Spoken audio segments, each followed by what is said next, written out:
চাল ধোয়ার পরে সবারই মনে পড়লো যে হাঁড়িটাকে তো কাদা মাখাতে হবে, না হলে হাঁড়িটা কালি হয়ে যাবে আর ধোয়ার সময় পরিষ্কার হবে না।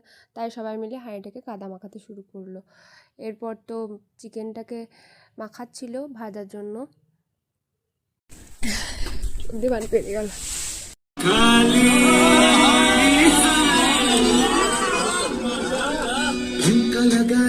রূপের বিজলি গিরালি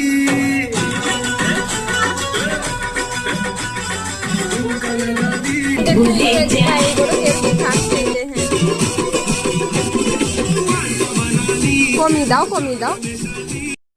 কামরাঙা মাখানো হচ্ছিল এখানে সবাই মিলে খাবো বলে। তোকে নিয়ে ঘুরতে যাবো 100 বৃন্দাবন।